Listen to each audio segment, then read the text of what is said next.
Welcome to BuzzHouse, a Baker Tilly podcast where you can hear all the buzz around multifamily housing, with all the info you need to help you win now and anticipate tomorrow. Hi, I'm Don Bernards, the principal in charge of Baker Tilly's multifamily housing practice. And I'm Garrick Gibson, a principal at Baker Tilly, also specializing in consulting on multifamily housing transactions across the country. Let's get started.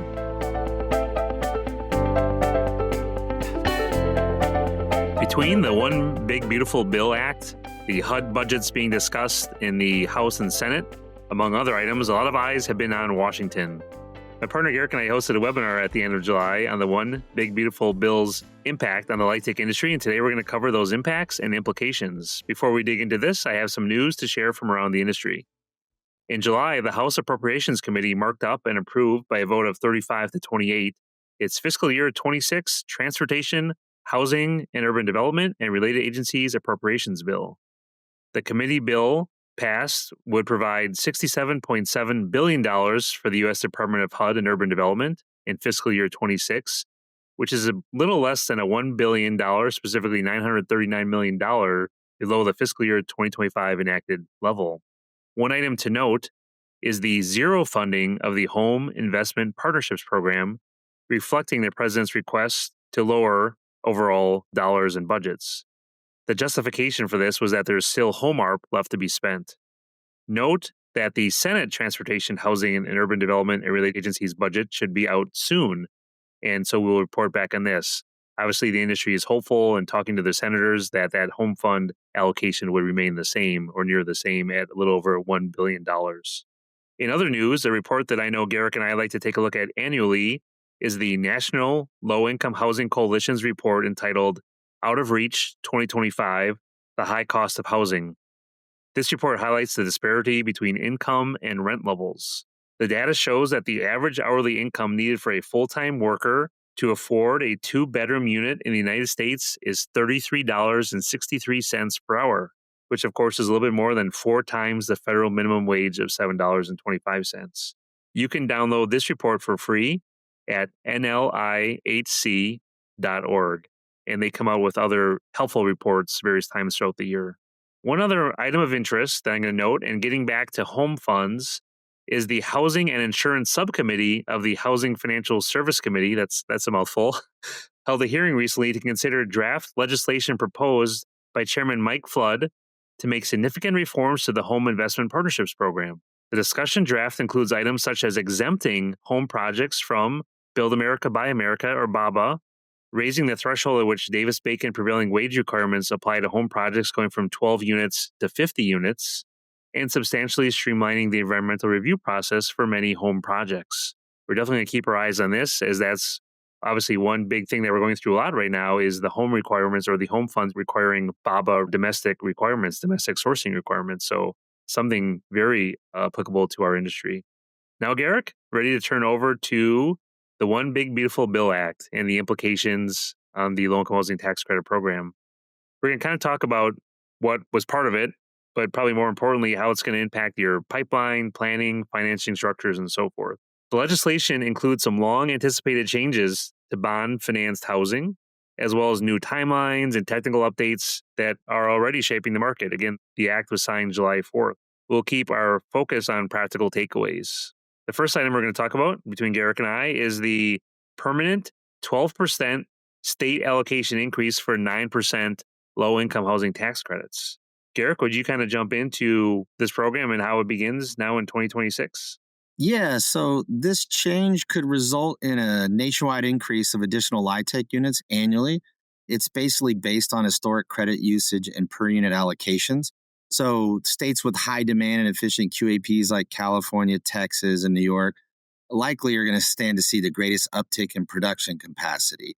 So the way it works, so in 2005, for instance, the per capita 9% credit allocation was $3. So if this changes, say, to $3.05 in 2026 before the 12% increase, then you would add a 12% increase would be on that 305 would be around 340, right around there. So that would be the multiplier times the population. So therefore, we'll have to see what the increases will be for 2026 in reality to get to this 12%. But the idea is that it's going to create a lot more credit capacity for 9% allocations. So hopefully that translates into more projects. Absolutely, Garrett. And it's a durable supply side boost to the housing credit system and gives state agencies more room to address backlog and, of course, preservation needs. Just looking at the numbers at a few states, you mentioned California earlier, Garrick. They currently have approximately $116 million of 9% allocation in 25. Just increasing that by 12% is almost $14 million of new allocation. That's 14 million, maybe a couple $1 million. That could be 6, 7, 8 deals, something of that nature. In a smaller state, a little bit smaller state like Wisconsin, the state I reside in, had about 17.7 million of 9% credits in 25. So a 12% increase would be $2.1 million increase. Again, probably a couple deals, but 2 deals, 6 deals, 7 deals, you go around the country, maybe that's 100, 150 more deals per year of 9%. And then Garrett, on that point, now there's 100, 150 more deals of 9% credits out on the market. So maybe just briefly, we'll talk about what Garrick and I hypothesize, and we get this question a lot already, is tax credit pricing. And again, no one's got the crystal ball. And Garrick, I know we're going to talk about bonus depreciation a little bit. And there's things seem to be pulling at pricing on both sides. Back to supply and demand, well, we're going to have a lot more credits on the market between the 9% credits we just talked about and hopefully a lot more 4% deals, which Garrick, we're going to talk about in a minute. So supply is way up. However, a lot of energy credits are being scaled back or phased out under the Act. And we know there was tax credit equity that was chasing those credits might come back to LIHTC. We're going to talk about 45L a little bit and energy credits and then bonus depreciation. So it's kind of like this pull on both ends. So I know, Garrick, we're seeing some saying, hey, we think pricing could stay the same. We're seeing it could drop a little bit. Just maybe a couple notes from you, Garrick, on that point. Yeah, I mean, obviously, nobody has a crystal ball of where it will go, but like you said, there's going to be some pressure on other energy credits. I would suspect some of the folks that were investing in those markets could go to maybe back to historic tax credit transactions and possibly come back into more LIHTC investments. So I suspect it could possibly make the pricing slightly go down, maybe because of the more stock that's on there, but we'll see. Perfect. Very good. Now switching gears to really it should be more impactful. Many are projecting to be actually much more impactful to the industry overall than just the 12%, 9% increase is the reduction of the 50% test to 25% of aggregate basis. And really the industry has been asking for this really since the fix of the 4% credit as more bond deals are getting done and so forth. Starting in 2026, only 25% of the aggregate basis of a project must be financed with tax-exempt bonds to qualify for 4% tax credits. This, again, is going to be a game changer. We're hoping it's a game changer, particularly in states that are oversubscribed for their private activity bond volume. And various reports, that's been around 50% of the states over the last 2, 3, 4 years. So we, again, hope to see a lot more volume. Garrett, would you mind just maybe a few more technical notes in that comment? Yeah, here's a few technical notes on 25% test details and some planning considerations, right? So the bonds must be newly issued in 2026 or later. Bonds issued in 2025 but funded later won't qualify. However, you could sort of get a supplemental bond issued in 2026 allocated to eligible costs. So that can help qualify a project under the 25% rule if you had an initial issuance in 2025. And so those supplemental issues, you got to be careful to structuring them, right? Because they're generally capped at the lesser of what's needed to meet the old 50% test or 5% of aggregate basis. So these planning nuances matter, especially for projects that are closing in late 2025. So watch out for those scenarios where you have an issuance, but it hasn't quite got funded. And is there a way to sort of maneuver around that?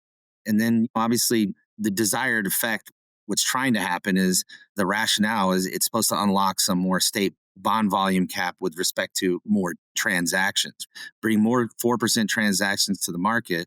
Whether or not that it's going to be another 50% more projects there remains to be seen, because you still have to size those bonds up with a cushion. A lot of times people were using 55% when you're issuing the 50% bonds. Likely you'll see somewhere around 30%. It would make sense to me to do it at some formula of that or what you can support in perm debt, so you don't have to have taxable / tax exempt 2 different issuances on your perm side if you're not taking out the bonds, for instance. And there's some other secondary effects that we can discuss, but one of the things that you and I know we actually had discussed previously was whether or not it's still going to put some pressure on the transactions. Because if you have less taxes and bonds, which are usually at the lower rates, it's likely that you're going to supplement that gap with taxable debt, taxable bonds, which we're seeing generally holding higher interest rates. So that could create a little more carrying cost. But all of this stuff really plays into the types of bonds. There's drawdown bonds, there's bonds that are funded up front and that you can invest, and whether or not this 30% or the 25% test where you're getting 30% of your aggregate base is probably typically an allocation of what that really does to your capital stack in terms of adding some sort of secondary effects that nobody was really thinking about, which now they are. Right. And Garrick and I have been talking to a number of state housing agencies. To Garrick's point, what are going to be the best practices? And to Garrick's point exactly, perhaps it's the lesser of 30% on this test and analysis, or the amount of permanent debt. Because again, to Garrick's point, A, we want cushion. That's the 30% versus 25. And or B, let's size it to the perm debt. So we don't have to Garrick's point exactly, this differential, the complications, the differential in rates between tax exempt and taxable. So our permanent debt can hopefully just be all tax exempt as well. So we'll see how states play out. I think that's the topic Garrick will stay on for the remainder of this year and into 26, as this is again effective for those deals and issuances and so forth. So, but very exciting. Various projections show maybe 1 million more units generated over the next 10 years because of the tax exempt bonds, this test going from 50% to 25%. Yeah, Don, it's also probably worth noting too, right? If you need a supplement with, which normally we're thinking taxable to make that gap up, there's always recycled taxes and bonds that you can kind of plug in when permitted, where it's permitted. That could help offset some of that pressure and restore more favorable leverage to counteract the rate differential. Perfect. Now, Garrick and I are going to touch on just a few other additional legislative changes that impact our LIHTC industry that came out of this act as well. Again, beyond the core LIHTC changes, the act also makes permanent 100% bonus depreciation for property with a recovery period, of course, with 20 years or less. And for these assets that are placed in service after January 19th, 2025, if not subject to a binding written contract entered into before January 19th, 2025. So I know, again, that's a mouthful, but a great opportunity for investors and helping with yield as you kind of have your projects. And maybe you're probably also familiar with cost segregation studies where you're looking at the useful lives of property and seeing what can truly be classified as 5 and 15-year property and being able to bring that into a bonus. Garrick, any kind of thoughts on this provision? On bonus depreciation, it seems like everybody's welcoming bonus depreciation. As you know, obviously it's been tearing down and we've seen a lot of cost segregation activities because of that. But now with 100% bonus here, it's likely that I don't know if cost segregation activities will change just because you're still able to even maximize even more. But everyone I talked to in a couple of conferences I've already attended since this has come out is pretty excited about having this back. So I think it's going to be a key provision here. Gary, there are a few things that unfortunately maybe not the positive or kind of taken out or phased back. Do you want to kind of hit that? Yeah, I know that the energy efficiency incentives, they're sort of phasing those out. And most of the time when I think of it, I think for a LIHTC project, I think it's a 45L, but you also have the 179 cap D expensing, which is more on the commercial side, where the 45L, they had revamped it and with the IRA had new multiples of the whatever the base amount would be. So you can get up to 2,500 or 5,000, depending on you were Zero Energy Ready or Energy Star. So now that credit obviously is phased out as well as the 179D expensing. They're effectively eliminated for any projects that are putting units online, placing in service, or they call it acquired, right, after June 30th of 2026. And so obviously if you're in process and have this going, right, this is a planning opportunity to figure out whether or not you either, if you haven't started putting those costs in order the credit that you were modeling to get, if because of this you're not going to have it, it's probably pertinent that you either look at your budgets and try to reshuffle them or figure out if you're going to sort of meet the deadlines there. Yeah, Garrick, that's something we're definitely going to watch because that question's come up, right? We're now less than a year from this June 30th, 2026, and construction takes 12, 18 months to complete on many projects. So I think people are wondering if there will be clarifications in other writings about the act to address situations like that where that piece of the construction is not going to start till after 26. And obviously it hasn't been a huge piece of the capital stack, but yet if it's $250,000, $500,000. We've seen a deal with $1 million. That's real money and creates a real gap without it being there for projects that were designed as high performance, energy efficient buildings. Correct. I mean, if you're not going to get that subsidy that you were hoping to help cover some of those costs because now it's not going to work, then you might either remove those costs. But if you don't, then you probably have some widened financial gaps to deal with. Garrick, one other thing I know 163J also mentioned in the bill. Oh, yes, that's right. So basically what they did is that you can now take depreciation and amortization and now add it back to the adjustable taxable income. Basically, this is allowing more room to deduct interest expense there because of that add back. For LIHTC and real estate partnerships, I guess this change can increase interest deductibility without electing out and having to use the 30-year ADS, which everybody's kind of already been in process on every single deal. It seems like we do. Everybody's opting out having they're using 30-year ADS versus the 27.5-year makers, so they're not limited on those deductions. Perfect. And finally, I'm just going to address solar credits, which again, I know in the last, again, with the Inflation Reduction Act, we see more developers looking at solar and so forth. But what the Big Beautiful Bill Act says is if construction does not begin by July 4th, 2026, or 1 year after it was enacted, the project must be placed in service by December 31st, 2027 to qualify for the Section 48 investment tax credits. If you miss both deadlines, then no credit applies. And again, that capital will not come into your project or that credit cannot be monetized. Correct, right? Because this means many planned solar LIHTC hybrid type projects could lose that eligibility if those timelines aren't tightly managed. So especially particularly in jurisdictions where you have like long permitting cycles, slow utility type interconnection processes. So I would definitely watch, if you have this in your project, look at those timelines and when you have to meet those things and watch it very carefully. Perfect. And then just one last thing we just wanted to mention are what was excluded.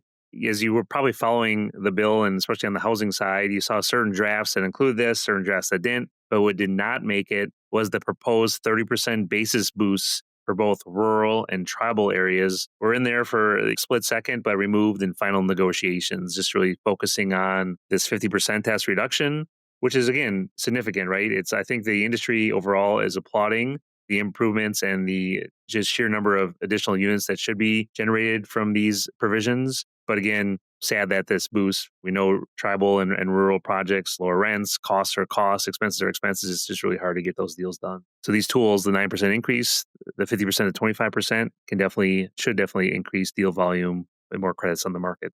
Yes, one of the other things I was thinking about, Don, is the fact that we're looking at this legislation and it's the 25% from the 50 and then the increase in LIHTC. But the fact that it's like permanent, 100% bonus, and obviously nothing's permanent. They can change the law later. But the fact that it's permanent is great because then it's not a temporary kind of thing. So which lends itself for people out there to say, hey, this is permanent. We'll spend the time to figure out if there are different types of financing structures that we can try to figure out here to sort of pair with the fact that this is going on.